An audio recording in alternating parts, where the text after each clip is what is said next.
Hello, everyone. Welcome to Vanished Chicagoland Stories, the podcast, episode 36, season 2. I'm your host, Pete Costanis. I'm glad you can join me today.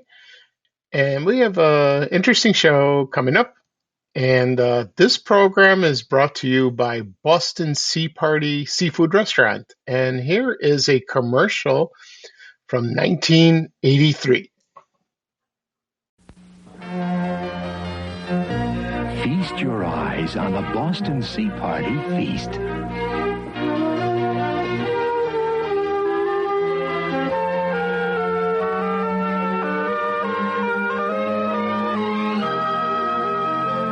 We give you all this for one price.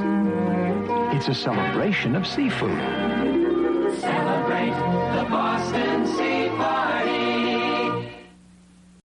Microempreendedor, preparado para se destacar nessa alta temporada de ofertas?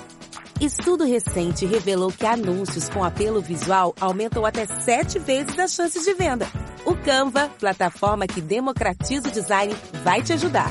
Ele conta com inúmeros modelos prontos para editar e outras ferramentas que vão fazer você se sentir especialista no assunto. Quer turbinar suas vendas? Faz bonito com Canva. Okay, I am back. I'm glad you enjoyed that commercial for Boston Sea Party. I remember this restaurant. It was around the early 1980s in Chicago. I'll give you a brief history about the restaurant. And Boston Sea Party was a chain, and it started around in the year 1976, around during the U.S. bicentennial. And what's special about that, it had a 1770s theme. Of course, like around when Independence Day became a holiday on July 4th, 1776. And the waitresses wore floor-length colonial dresses with ruffled mop caps. Well, I don't know if they liked I don't know if any of the women that worked at waitresses enjoyed wearing that, but it gives a certain charm. I can understand that. And the menu consisted of all-you-can-eat seafood, and it was a buffet with an entree of choice of lobster, prime rib, or fish. And I have the menu up right here, and I'll read off a few items, and let's see what it says here. Yeah, so it broke down to peers. I don't know what that really meant because I've never been to this place, so I'm sure people will listen in. And I posted the menu a long time ago on my page on Van Chicagoland on Facebook. And they also had, let's see what they had. They had seafood chowder. They had shrimp, oysters, bowls of caviar. And let's see, for the entrees, they had sea scallops, poached scrod, crisp fried oysters, and also Alaskan king crab legs. Wonderful. You also find barbecue ribs, oysters Rockefeller, steamed clams, corn on the cob, and of course, Maine lobsters, which I mentioned before. Also, they had steak or choice of rib beef au jus. I don't know how you pronounce it. I can't pronounce that thing. So you had a choice of New York strip steak or that rib of beef au jus. And they also had desserts. So they had an elaborate array of fine cheeses, fresh fruit, freshly baked pastries, cheesecake, old-fashioned strawberry shortcake. Oh, I love that when it was in season. And also, you had wine and coffee, tea, any beverage you like. So that sounds wonderful.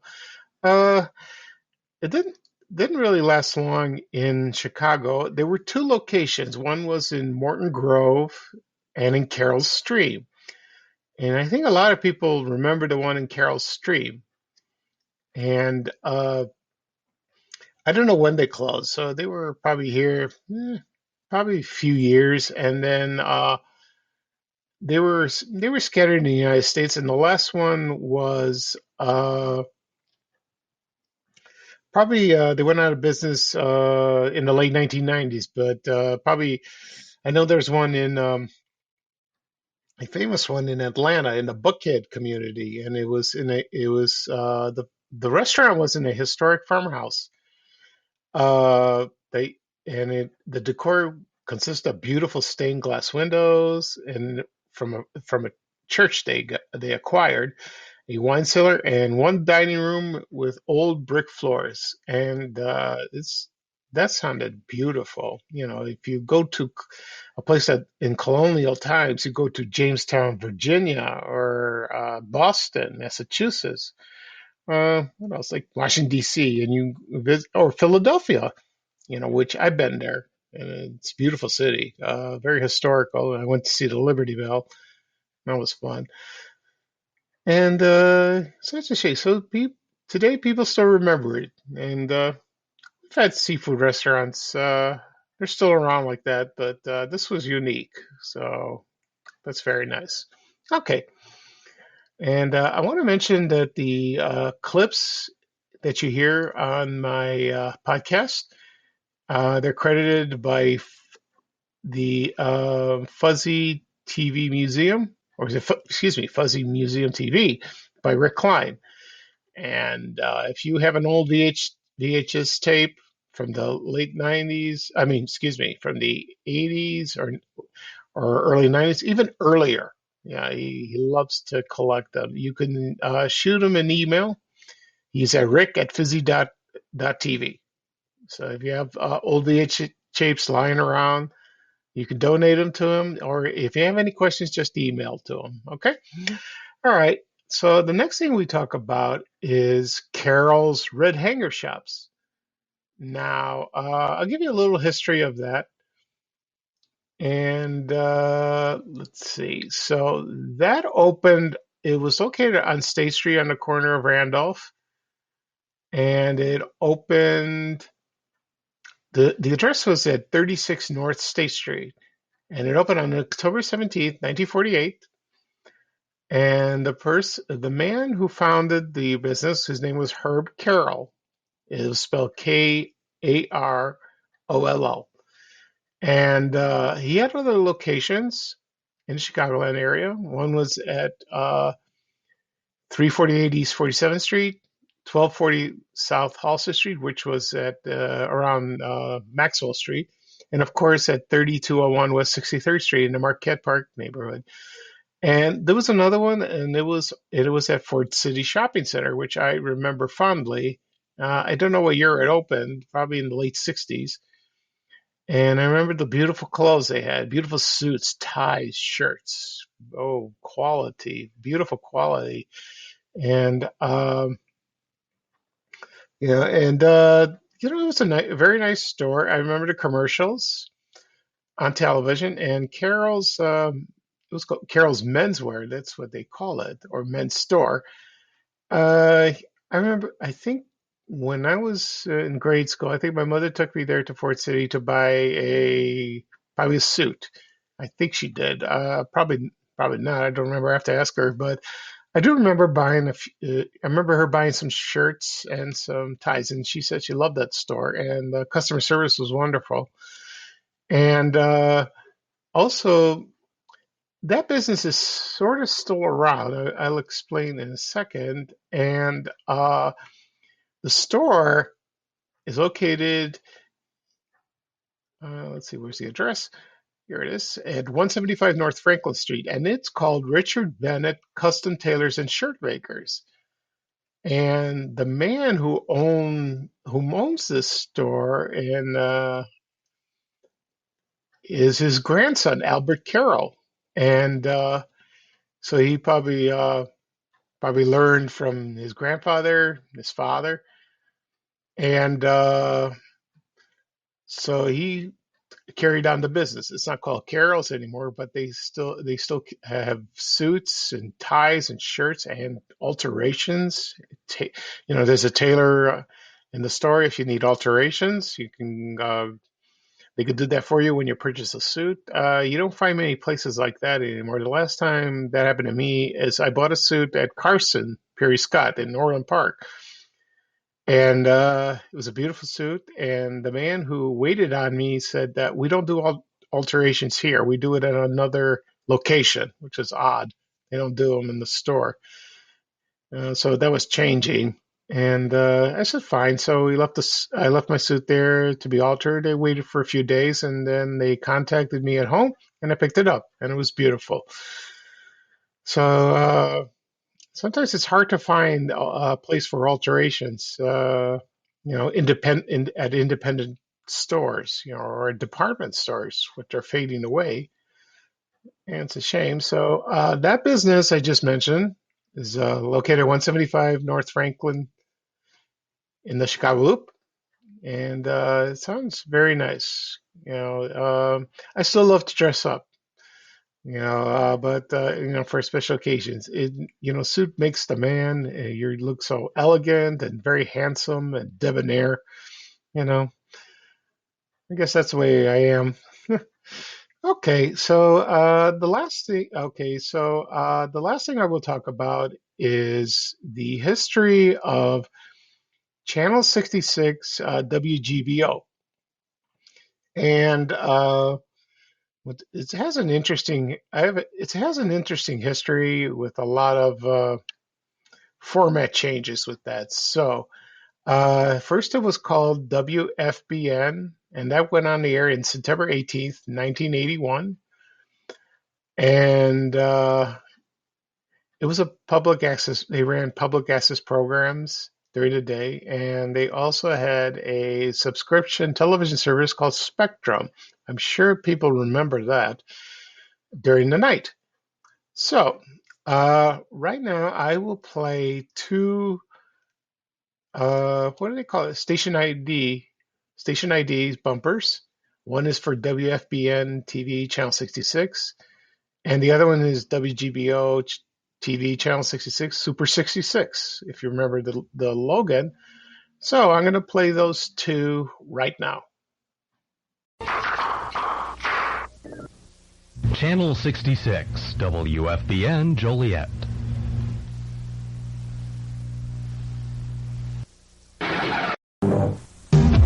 Chicago's Superstation, WGBO TV. Okay, I'm back. I hope you enjoyed those station ID bumpers. I want to, before I start talking about Channel 66, I want to mention the Karoll's Red Hanger Shop. It was founded by his name was Samuel Karoll. Excuse me, and for him and his brothers in 1929 formed Herbert's Men's Shops, and then they sold the company and opened Karoll's Red Hanger Shops in the 1940s. So that's how it started. I apologize for neglecting to mention that about in the beginning of the story about Karoll's Men's Wear Store, which is Karoll's Red Hanger Store. I remember the red hangers. I found a couple of them on eBay. I posted them on my Fan Chicagoland Facebook page a long time ago, and those are very rare. They're very pretty. Okay, now we get back to Channel 66, which I mentioned before. First, it was the call letters for WFBN. They first went on the air in September 18th, 1981. And then during the nighttime hours, it ran Spectrum programming. It was a subscription television, like on TV, which aired on Channel 44, WSNS TV, excuse me. And but that debuted on Channel 44 in 1980. So that was and I sensed some competition. So they were rivals. So I'll give you a brief history about Spectrum. Okay, and Spectrum, it was only available in two cities in the United States, in Chicago and Minneapolis, St. Paul. I'm surprised about that. They also Oh, they also aired in the Cincinnati and Dayton area in Ohio. Was used the on TV brand. That's very interesting.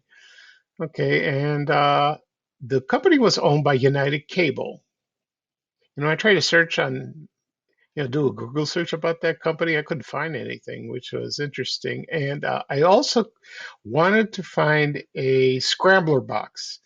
You could find scrambler box, unscrambled box, excuse me, for on TV. I think I've seen them on eBay for sale, and but not Spectrum. The closest I get is like a part of a program guide. I want to find that too. That's very rare to find because it was only in business for a little while. So anyway, and by 1983, they had 60,000 subscribers.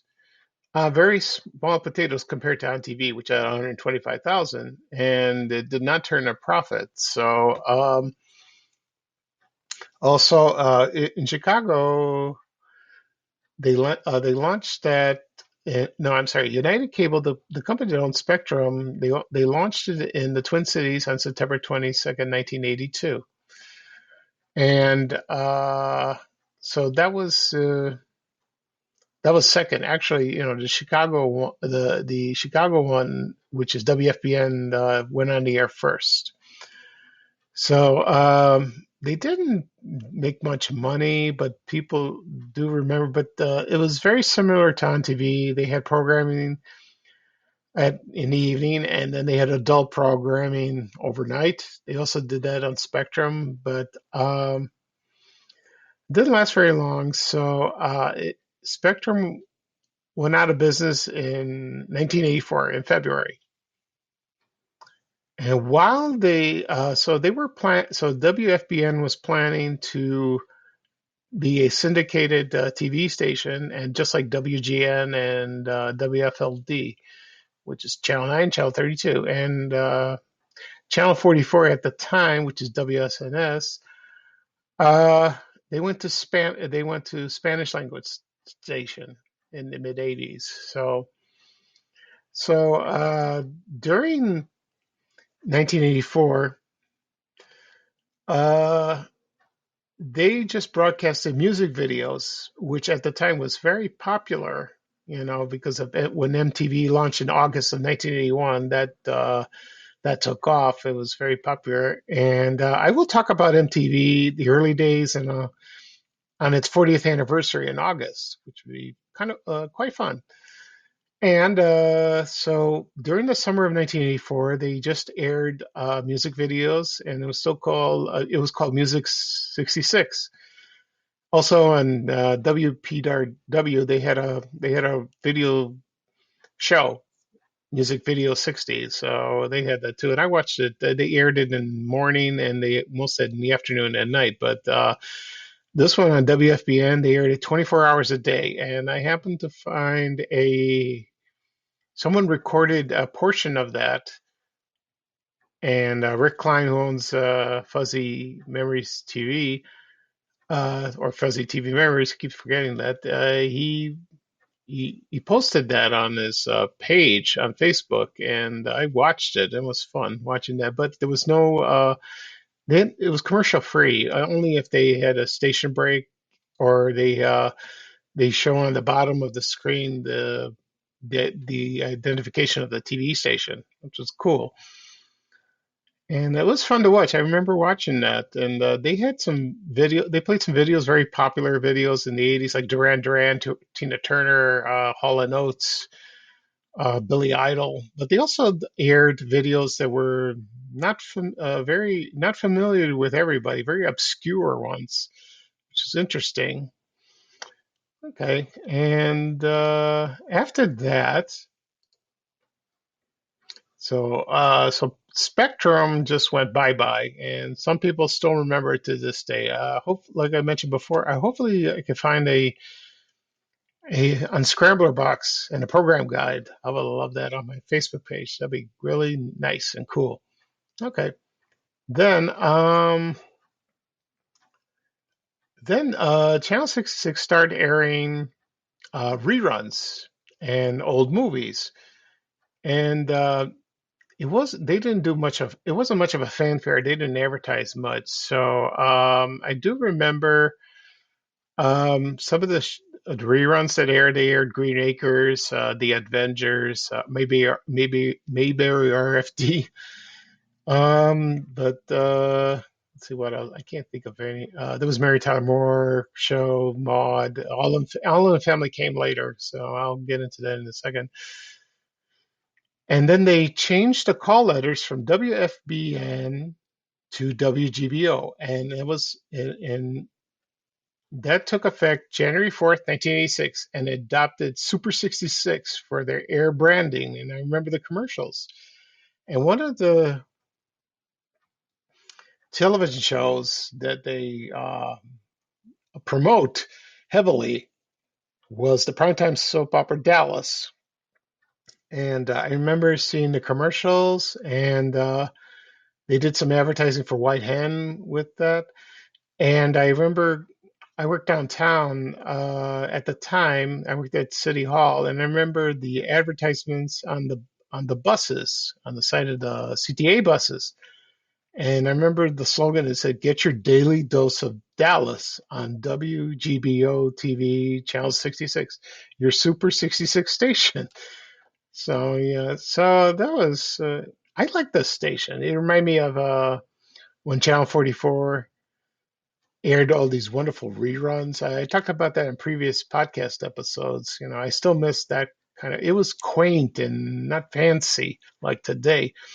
But Super 66, it stayed on the air for quite a while. They also had daily simulcast CNN headline news. Also, they had college basketball games from Loyola, which was cool.